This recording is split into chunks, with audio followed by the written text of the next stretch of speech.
Olá, meus seres, eu espero que todos estejam muito bem estudando muito dessa tal de biologia. Se o nosso vídeo chegou até você, é porque você está sim se dedicando a essa disciplina maravilhosa e nós esperamos ajudar você.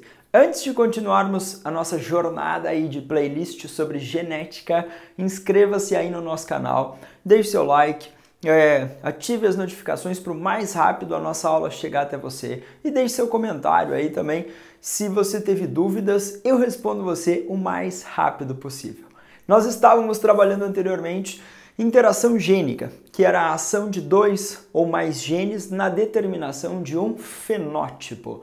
E nós pensamos antes ainda da segunda lei de Mendel, aquele dihibridismo, quando você tem duas ou mais características sendo analisadas, cada característica determinada por um par de genes, no caso os genes e os seus alelos, e aí a distribuição desses genes e seus alelos na formação dos gametas.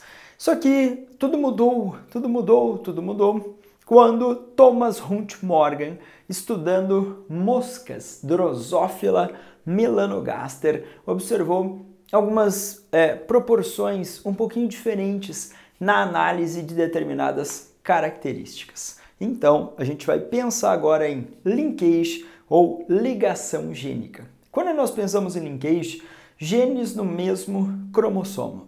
Cromossomo é a unidade física onde estão os genes. E os genes são os pedacinhos de DNA, sequência de nucleotídeos, que orientam a formação de RNA barra uma proteína. E aí os genes têm os seus alelos, as suas versões alternativas. Quando nós falamos em azão, azinho, nós falamos de alelos. Podemos encontrar lá pequenas mudanças na sequência de letrinhas dos nucleotídeos e isso promover pequenas mudanças nas características produzidas. Quando nós olhamos para moscas, a gente vai analisar a cor, a estrutura do corpo desses animaizinhos, coloração cinza meio amarelada para o corpo, uma coloração dominante e preto, uma coloração recessiva. Então, uma mutação induzida em laboratório para essa característica. A asa das moscas longa, dominante, e a asa curtinha, vestigial, também uma indução em laboratório recessiva. Então, indivíduos pesão, pesão, vezão, vezão, cruzado com pezinho, pezinho, vezinho, vezinho. Genes no mesmo cromossomo. Thomas Hunt Morgan, ligação gênica. Fenótipo, cinza longa, preta vestigial. Cruzou as mosquinhas. Uma F1 formada de indivíduos pesão, pezinho. Você lembra que se você cruzar indivíduos pesão, pezinho, pesão com pesão, pezinho com pezinho, vai formar pesão, pezinho. Ou você vai pensar que essa mosca produz um gameta pesão, essa outra um gameta pesão, pesão, vezão, e a outra produz um gameta pezinho, vezinho. Encontram-se e formam indivíduos pesão, pezinho, vezão, vezinho. 100% cinza de asa longa. Muito bem. E aí Thomas Hunt Morgan e os colaboradores cruzaram essa mosca aqui com um macho de corpo. Essa mosca cinza longa foi cruzada, retrocruzada, com um macho de fenótipo preto vestigial. Pezinho, pezinho, vezinho, vezinho. Se você cruzar um indivíduo pesão, pezinho, vezão, vezinho, lá na segunda lei de Mendel, com pezinho, pezinho, vezinho, vezinho, você ia esperar 4 fenótipos, mas numa proporção de 25%, 25%, 25% e 25%. Por quê? Esse indivíduo pesão, pezinho, vezão, vezinho ia produzir 4 gametas diferentes. Quais são? Pesão, vezão, pesão, vezinho, pezinho, vezão e pezinho, vezinho. Lembrou lá da segunda lei, interação, tudo que a gente fez antes. 4 gametas diferentes, cada um 25% de chance, então ia ser 25, 25, 25, 25. E a galera esperava isso. Foi lá, colocou as mosquinhas para cruzar, esperava isso. O que aconteceu? 41,5, 8,5, 8,5, 41,5. As proporções não batiam. As proporções em relação à porcentagem dos descendentes não batiam. Vamos cruzar novamente as mosquinhas. E a equipe ia lá e fazia os cruzamentos. E ficava 42, 8, 8, 42. Vamos cruzar novamente as mosquinhas. 43,7743. Ficava um valor muito próximo disso.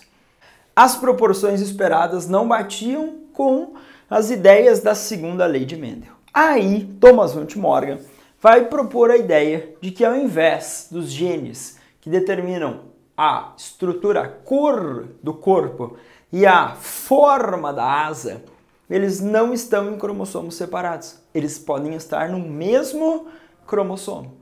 Se eu olhar para o par de homólogos, cromossomos do mesmo par, mesma posição de centrômeros, mesma sequência de genes, e você vai ver o alelo Pzão e o alelo Pzinho.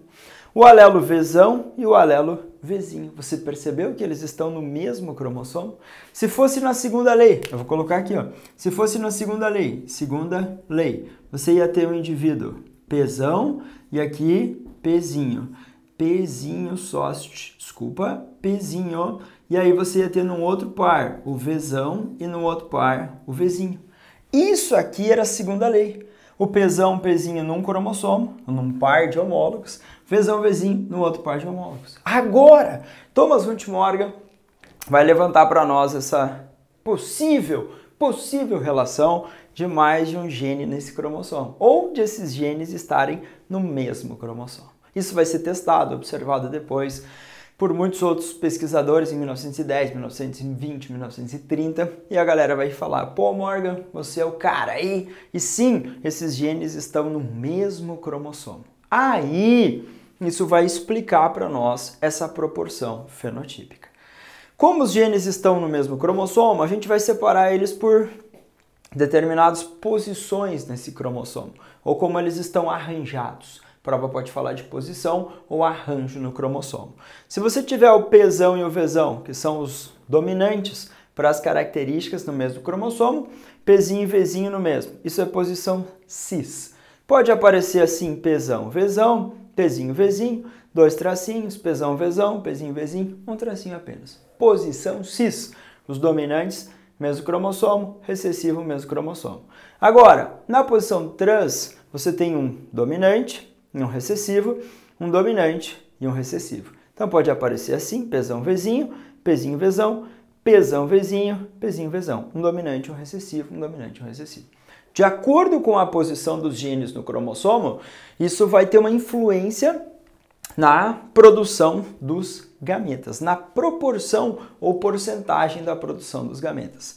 O grande foco nas questões vai ser justamente você ter que calcular a porcentagem de gametas produzidos por indivíduos. A maior parte das questões. Você vai assistir a minha próxima aula e lá eu vou fazer testes e vou mostrar isso para vocês.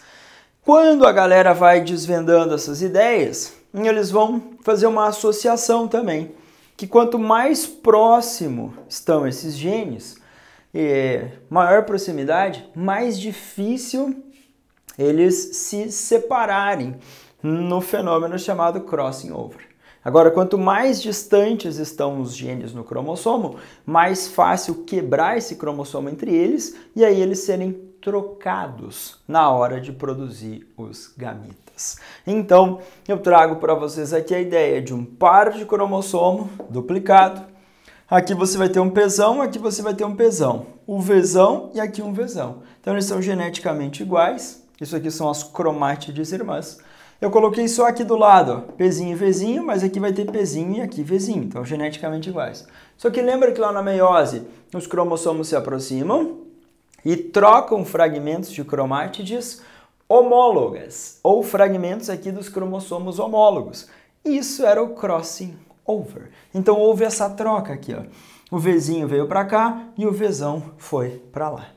Então, isso vai justificar essa proporção desigual gerada.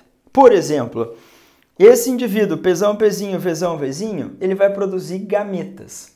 A gente vai olhar para esse indivíduo, Pzinho, Pzinho, Vzinho, Vzinho. Esse indivíduo vai produzir gametas somente Pzinho, Vzinho. Então você vai ter um gameta Pzinho, Vzinho, que veio desse macho. Você vai ter gameta aqui Pzinho, Vzinho, que veio do macho. Pzinho, Vzinho, que veio do macho. Pzinho, Vzinho, que veio do macho. Agora, quem é heterozigótica ou duplo hétero aqui? É a fêmea. E aí a nossa preocupação é quais gametas essa fêmea produz. Ela consegue produzir o gameta, ó, Pzão, Vzão, então vai ter que ter um Pzão aqui e um Vzão aqui, como se fosse essa cromátide aqui na separação. Então a gente faz uma separação mais ou menos assim, ó. Um indivíduo é Pzão, Vzão, Pzinho, Vzinho. O que você faz? Você pega e separa Pzão, Vzão para cima, Pzinho, Vzinho para baixo. Esses serão os gametas aqui, ó, que não sofreram crossing, não teve troca nesses extremos, ó, aqui e aqui. Então nós não tivemos trocas nos extremos, nós tivemos trocas aqui num ponto nesse meio. Esses indivíduos que não sofrem ou não fazem troca são chamados de parentais. E aqui eles são representados com a maior porcentagem, 41,5%. Agora, se você olhar para esses aqui do meio, eles encostaram e trocaram um pedacinho. Então você joga o Vzinho para cima e o Vzão para baixo. Pzão, Vzinho, Pzinho, Vzão. E aí você tem os gametas chamados de recombinantes, que estarão em menor proporção. Se você olhar para cá, eu vou pensar num gameta. Já tem o Pzinho, Vzinho, que veio do papai mosca. Agora, você vai ter que ser corpo cinza. Então eu preciso de um Pzão e aqui de um Vzinho. Então esse gameta Pzão, Vzinho está aqui, ó. Aqui eu preciso de um Pzinho preto, longa, Vzão, está aqui, ó, Pzinho, Vzão. Aqui, preto vestigial, eu vou precisar de um Pzinho e de um Vzinho. Esse aqui era parental. Então os parentais em maior quantidade são os que não sofreram crossing over. Os recombinantes, em menor porcentagem, os que sofreram o crossing over. Mas quem sofreu o crossing over foi o gameta. E aí esse gameta encontrou gameta masculino, ou o gameta masculino encontrou esses gametas femininos, e aí produziu essa porcentagem que é diferente do que nós esperávamos na segunda lei de Mendel. Lá na segunda lei, se você cruzasse Pzão, Pzinho, Vzão, Vzinho, com Pzinho, Pzinho, Vzinho, Vzinho, você ia produzir gametas. Pzão, Vzão, Pzão, Vzinho, Pzinho, Vzão, Pzinho, Vzinho. 25, 25, 25, 25. Você ia cruzar, ia ser 25, 25, 25, 25. Mas não aconteceu isso. Aconteceu 41, 8, 8, 41. E aí, Thomas Hunt Morgan vem e fala: genes no mesmo cromossomo, genes ligados. Esses que estão em menor porcentagem são os que sofreram crossing, são chamados de gametas recombinantes. E aí, se você somar a porcentagem dos recombinantes, você tem a famosa taxa de crossing over. Então pode aparecer 17%, 17 morganídeos, 17 centimorgan, são unidades para medir esse valor de crossing over. A soma da porcentagem dos recombinantes é a taxa de crossing. E a taxa de crossing também representa a distância dos genes no cromossomo. Quanto maior a taxa de crossing, por exemplo, se eu falo 17%, eu vou pensar que o Pzão está aqui, o Vzão está aqui. Agora eu falo, não, foi 36% a taxa de crossing, então provavelmente o Pzão está aqui e o Vzão está aqui. Então quanto maior esse valor, a gente estima que mais distantes estão os genes no cromossomo e mais fácil ocorrer esse tal de crossing over. Boa parte das questões falarão para vocês nos vestibulares sobre um indivíduo que está na posição cis, na posição trans, com determinada taxa de crossing, e ele quer saber a porcentagem de gametas produzidos, ou a porcentagem de indivíduos gerados, mas ele vai te dar o cruzamento de um indivíduo duplo hétero, ou Pzão, Pzinho, Vzão, Vzinho, ou heterozigoto, para as duas características, duplo heterozigoto, ou com um indivíduo homozigoto recessivo duplo, para as duas características, ok? Por isso eu falei, para você ter uma atenção em relação a essa ideia na parte teórica, na posição dos genes, lembrar lá da meiose, do crossing over para representar essa troca de fragmentos de cromátides homólogas ou de cromossomos homólogos. E aí, na próxima aula, a gente vai aplicar em testes distância desses genes no cromossomo, a porcentagem deles geradas e também mapas cromossômicos para a gente imaginar como as provas poderão cobrar de você e você não ser surpreendido e você acertar as questões. Eu espero que todos tenham me entendido. Por favor, inscreva-se no nosso canal, deixe seu like, ative as notificações para o mais rápido chegarmos até vocês. Se você teve dúvida, manda aí, eu respondo vocês. Um abraço e bons estudos!